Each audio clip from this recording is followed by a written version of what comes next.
The house on Walnut Street. When the call came, Naomi almost didn't answer. Unknown number. 3 seconds of hesitation. Then instinct. Hello? The woman on the other end inhaled sharply, like she'd been holding her breath for years. Is this Naomi Bennett? Yes? A pause. My name is Elise.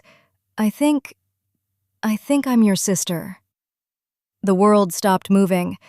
Outside Naomi's apartment window, traffic crawled through the rain-soaked streets of Philadelphia, horns blaring in distant frustration.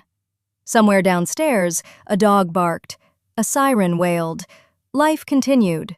But inside Naomi's chest, 30 years cracked open. Naomi had spent most of her childhood believing she was unwanted. At 12 years old, her mother had packed her clothes into 2 garbage bags and driven her 3 states away to live with Aunt Celia in Ohio. No explanation, no long goodbye. Only one sentence Naomi never forgot. You'll have a better life there. Then her mother drove away. Naomi had stood on the porch in the summer heat, watching the car disappear, convinced she must have done something unforgivable. Aunt Celia had been kind enough, but strict and emotionally distant. Naomi grew up quickly, learning not to ask questions that nobody wanted to answer, especially about her mother, especially about the little sister she barely remembered, a baby with round cheeks and tiny gold earrings, a baby named Elise. Elise's life had been entirely different. She grew up in Baltimore with their mother in a cramped but lively row house filled with music, churchwomen, cousins, and noise. Their mother braided her hair every Sunday morning, packed her school lunches, came to her choir recitals. She wasn't rich, she wasn't perfect, but she stayed. And that single difference divided the sisters more than either would ever understand. The reunion happened in October. Aunt Celia had died 6 months earlier, and while sorting through old boxes, Naomi discovered faded letters tied with a blue ribbon. Each one was addressed to her mother. Most had never been opened. At the bottom was a photograph. A young girl, maybe 22, with Naomi's eyes and their mother's smile. Written on the back, Elise at Morgan State. She asks about you often. Naomi stared at the picture for nearly an hour before searching for her on social media. 3 weeks later, Elise called. Their first meeting felt miraculous. They met at a cafe halfway between Baltimore and Philadelphia. Naomi arrived first, nerves twisting her stomach into knots. Then the bell above the cafe door chimed, and there she was. Elise. Same eyes, same cheekbones, same nervous habit of biting the inside of her lip. For one suspended moment, they simply stared. Then Elise burst into tears. Naomi crossed the room before she realized she was moving, and suddenly they were holding each other while strangers politely looked away. 30 years vanished in an instant, or seemed to. For months, they became inseparable. They talked for hours every night, shared photographs, compared childhood memories that didn't match. Naomi learned Elise had become a pediatric nurse. Elise learned Naomi restored antique furniture by hand. Elise sent selfies constantly. Naomi mailed her old recipes Aunt Celia used to make. At Thanksgiving, Elise invited Naomi to Baltimore to meet the family. You belong here, Elise whispered during dinner when everyone laughed around the crowded table. Naomi nearly believed her. Nearly. The fracture began small, like all dangerous things do. One evening, Elise casually mentioned their mother's failing health. You should come visit her, she said. Naomi's face hardened instantly. I'm not ready. Elise sighed. She's old now, Naomi. So?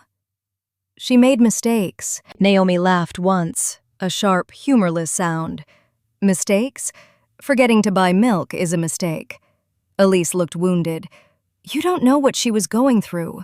And you do? She was struggling. She kept you. Silence fell between them like shattered glass. After that, every conversation carried tension beneath the surface. Elise defended their mother constantly. Naomi resented it more each time. The worst part was that Elise genuinely loved the woman who had destroyed Naomi's sense of worth. and Naomi could not understand how. One snowy evening in December, the truth finally emerged. They sat in Elise's kitchen drinking wine while rain rattled the windows. "I used to hate you," Naomi confessed quietly. Elise blinked. "What?" "When I was 13, I imagined you living this perfect life while I was abandoned somewhere and nobody wanted me." "That's not fair." "No?" Naomi's voice rose. "She chose you." Elise slammed her glass onto the counter. "You think my life was easy? You think being raised by a bitter woman drowning in guilt was some prize? At least she loved you enough to keep you." "She talked about you constantly," Elise shouted. "Do you understand that? I grew up competing with a ghost." Naomi froze. Elise's eyes filled with tears. "She'd sit at the kitchen table at night holding your pictures, crying over you, wondering if you hated her." Naomi's anger faltered for the first time, but Elise wasn't finished. "You got to become the tragic daughter, the lost child. Meanwhile, I got the version of her that stayed alive after losing you." The words landed like blows. "You're jealous of me?" Naomi whispered incredulously. Elise laughed bitterly. "You were always the one she mourned." The room became unbearably still. 30 years of pain surfaced all at once, raw and ugly. Naomi finally understood something devastating.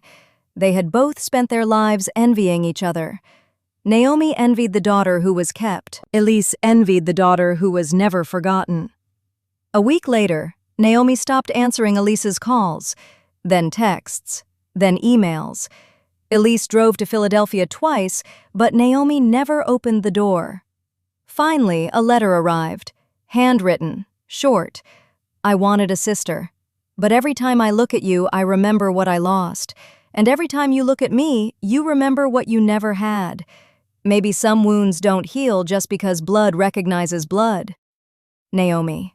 Years later, Elise would still think about her. At grocery stores, at family parties, at traffic lights. She'd see women with Naomi's posture, or hear laughter that sounded vaguely like hers, and feel grief reopen quietly inside her chest. Not because her sister had died, but because finding her had not been enough to save them.